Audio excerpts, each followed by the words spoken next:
Hey guys, Ping Jun here, and today what I'd like to show you is how do you build a business, brand or product by doing the complete polar opposite of what everyone else is doing.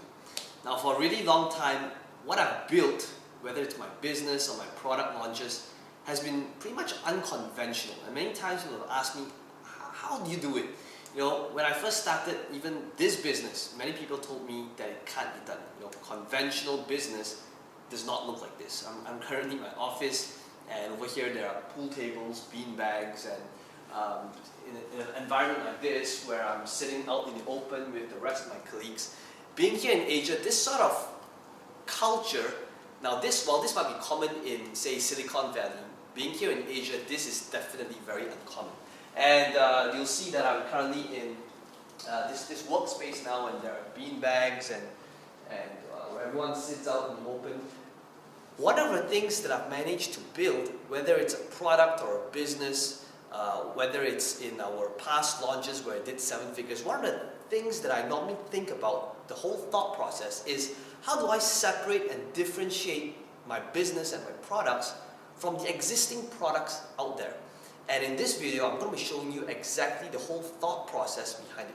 How do you take a look at what everyone else is doing and do the complete opposite and see amazing results? Because let's face it, if you look at what people are currently doing, whether it's in whatever business, chances are if you follow what the majority of what people are doing, you'll be getting their results. And usually, what are their results? Usually not too good, right? Because it's usually the 20% of the people that makes 80% of the income. And this video is going to be showing you exactly how do you do that. How do you separate and differentiate your products? So let me just come over to this white space here, right? I'm going to show you this model and this thought process that I use when it comes to whether it's creating businesses, products, or a brand, and the exact strategy behind it. Right? So one of the things I like to share with you is this book I read about 10 years ago. This book is called The Blue Ocean Strategy. You might have heard of it. And even till today, some of the principles that I learned from the book, I still use it till today. So how does it work and what does it mean? So one of the things that I normally do first is, whether it's a product or a brand or a business, I will look at what other people are doing currently in the marketplace. Now in the book Blue Ocean Strategy, they gave a really good example. It's basically in the circus business. And for a really long time, there is the Ringling Brothers, which is basically the circus that has been in the marketplace for a really long time. Perhaps while growing up, you've been to one of their circuses. You know, with the clowns, their animals, and they move from city to city. And if you look at that current business model that has been in the business for more than 20 years, this is usually how it looks like. Now, over here, these are the certain features. So let me just walk through them. So for example, the price. Now, the Ringling Brothers, and over here on this axis, this would be the offering level, right? How much of it do they offer? Now, so for example, the Ringling Brothers, usually the price is at a pretty low ticket entry level item, right? Another thing that they have is this thing called star performance.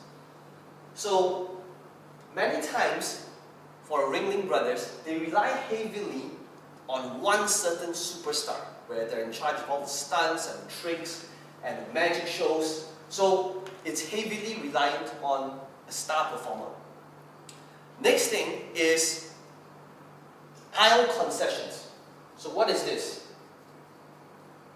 For Ringling Brothers, one of the things they depend on in order to make their money is selling aisle concessions. For example, soft drinks and soda and popcorn and candy floss and all the things that kill you, right? So they heavily rely on aisle concessions. Another thing that's a feature is they will have multiple venues, right? So one of the things they would do is they would go from city to city and constantly be on the move, right? They'll set up the tent. Once the show's over, they would go to a different place. So one of the things is, another thing would be this. Over here would be, for example, unique venue. So this is another feature, right? In terms of whether it's a unique venue, It's usually not very unique. It's not held in an expensive place. It's in a pretty cheap place where they can get the rental for a certain spot or for the land for cheap. Right now, so these are a couple of things that they rely on. One more would be, for example, the use of animals, right? Animal shows. I'll just put it over here. So for example, Ringling Brothers, they would have elephants, lions, and a lot of exotic animals in here. So pretty much, as a summary, Ringling Brothers, who pretty much controlled the circus business for decades, right, for a really long time, if I were to plot out their entire feature and business model, this is kind of how it looks like. Now, then came along Cirque du Soleil, right? Perhaps you've been to one of the events, you've seen how it's done. And if you've been to any of Cirque du Soleil's kind of events, you'll notice that Cirque du Soleil kind of does the exact opposite of what Ringling Brothers does. And that is the blue ocean strategy. So what do they do? First of all, when it comes to price, instead of selling it cheap, right, low ticket, it's expensive. When it comes to having star and relying on star performers, you notice that Cirque du Soleil does not have the spotlight on just one person.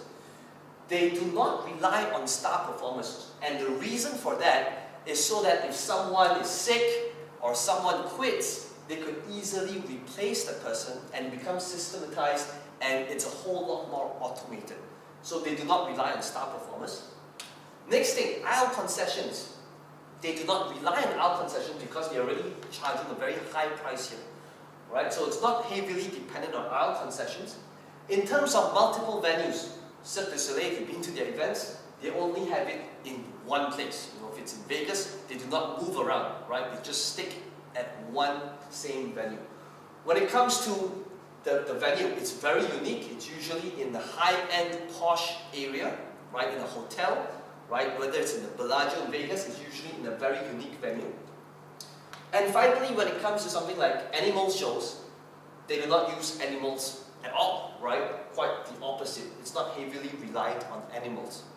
So if you take a look at this, one of the things that Cirque du Soleil has done is they've managed to dominate their niche by doing the exact opposite of the current leader, right? And that's the kind of thought process you should have, whether it's your business, whether it's your product, or whatever you want to do in the marketplace, right? Because if you're going to be doing exactly what everyone else is doing, you'll be just another Me Too product, another Me Too brand, and you'll be getting the exact same results as the majority, which is normally not much. So one of the things that when I do all the time, whether it's my past $1 million launches, whether it's building my brand, building my business, one of the things I always do is I will map this out.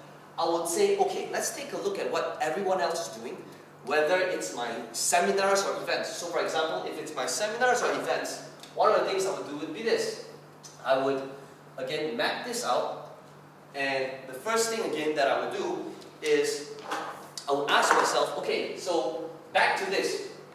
What is everyone else doing? So first thing is I would look at the price.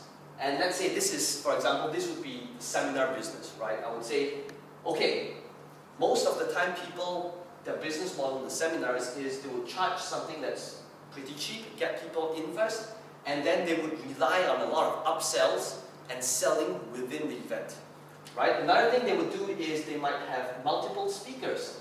They would invite people to come, right? Speakers to come, and those speakers would sell some sort of event, product, and they would split with the organizer. Another thing would be, a lot of it would be theory-based. So for example, they have multiple speakers. A lot of it is also very much theory-based. They'll come in, it's very textbook style. They sit in, they listen to theory, and after they leave the event, it's up to them whether they want to implement or not. Most of the time, to cut cost, it's also, there's not much hands-on training. So they don't get to log into their websites and actually build a business in the room itself, right? And so for example, these are just some of the things that happens in the room. And one of the things I would do now is, so same thing, I would take a look at what people are doing in the business, and I realized, okay, first of all, I know the levels of the stands of my seminar. I've done this event in over 20 countries, and I have the privilege to have worked with thought leaders, experts, and people like Sir Richard Branson, Tony Robbins, Les Brown, and I've pretty much taught tens and thousands of students around the world. And one of the things I do is, first of all, my events, they're expensive. I charge them up to my 3-day event about $5,000. So again, complete polar opposite. Next thing I do is, when it comes to multiple speakers, I don't rely on multiple speakers, it's usually just me, right? Another thing is theory. I never teach theory, I actually just teach people what I do in my business. None of it is theory. So I minimize theory, but I maximize the hands-on experience, whereby participants, I want participants to be able to build their business in the room so that even before they leave the event, they have a fully functional website that can be monetized, that would have traffic, so that the bulk of the heavy lifting is done in the room itself. Now, an extra thing when it comes to the blue ocean strategy is to be able to think of different features that is non-existent in the current marketplace. So one of the things that, well, back to this example, the Ringling Brothers, they managed to add on a few additional things. So for example, they had things like high quality music and dance performance. Next thing is, they added many multiple different features. So for example, like a theme to it. So if you've been to Cirque du Soleil again, there are many different themes. Some of it is water-based, some of it is gymnastics, some of it is just a lot of fire. So there's a theme to it, right? So one of the things you want to be doing is, after you separate and differentiate this, you want to add 3 additional things that does not exist in your marketplace and create it. So back to this, one of the things I wanted to do would be this. I realized for many events and seminars, the problem is not just what happens in the event, but what happens after. So one of the things I created was this thing called post-training. So that even when a participant leaves the room, we still hold them by the hand and they still continue their education with us. Another thing I wanted to do is, I wanted it to be experiential. Right? I wanted it to be so that when they come in, it's much more than just implementing the steps. So that they ingrain the mindset that's needed to make sure that they succeed in this business. So I made it experiential. And finally, one last thing that I added is, I added coaches in here. I wanted it so that if they have any questions, they raise their hand. Within 5 seconds, a coach will come and attend to them. So I have coaches in the room. And so if you look at this model again, what am I doing? I'm just taking a look at what the current marketplace is doing and doing the exact polar opposite. In 2010, I believe, I had a ClickBank number 1, which was on the marketplace for 2 years. And that product was called Work From No Home. It was a 7-figure launch. And again, many people are talking about, how do you work from home? How do you work from home? And I did the exact polar opposite, and I created a product called How to Work From No Home, right? Which was a product on how, when you're constantly on the go, what you actually do. So the main takeaway from this entire video would be this. Ultimately, for every product, whether it's your business, right? Same thing here. For my business, I wanted to do the complete polar opposite. I will take a look at conventional business, and even people would tell me, Peng Jun, this is not going to work in Asia. People are going to take advantage of it. But by having this sort of work culture in place, I can tell you right now that, just 2 weeks ago, I had a job application up. We had over 1.1 million views on social media. We had about 500 plus applicants. We interviewed about 30 plus people, and we're only getting about 3 to 4 people in. So the acceptance rate to this company is less than 1%. So in other words, because of this, we've been able to attract the best minds, the best talent pool in the industry, just by doing the complete polar opposite. People talk about punctuality, and we have flexibility, right? We have work balance culture in place, and because of all of that, right? And again, what are we doing? We're doing the complete polar opposite of what conventional businesses are doing. We implement implement that for our products, whether it's our product launch, for our services, for our events, and that's what you want to be doing as well if you want to separate and differentiate your product and your brand. So what's the takeaway from this? Here's what I'd like you to do. I think in a couple of days, there's a launch that's going to be closing soon. And what I'd like you to do is just put this link in where it's pengjun.com/RJ. The RJ stands for Rich Jerk. If you've been in the industry as long as I have, you might have heard of this person called Rich Jerk. Rich Jerk was this product that I bought about 9 years ago. When I was buying all these different products, I was getting numb to all these different make money online products. And here comes along this guy who's just totally rude and in your face, and he called himself Rich Jerk. But there's this thing behind his marketing.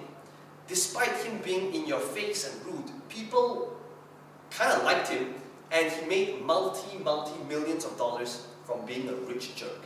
So one of the things I'd like you to see is look past all of his crazy marketing and kind of see how is he doing the exact polar opposite of what everyone else is doing. Because right now this is $1 million launch, and just look at what he's doing that's a complete opposite. Right? This, I can tell you right now that 9 years ago I bought his product, and there are still some principles that I still use even till today. And looking at his launch is a great way to kind of reverse engineer to see what other people are doing, the complete opposite, and manage to do it really, really successful. Alright, so Pengjun here. I hope that this video has served you. Let me know your thoughts. You can like this video, share it, ask any questions you may have, and I will see you again and talk to you again very soon.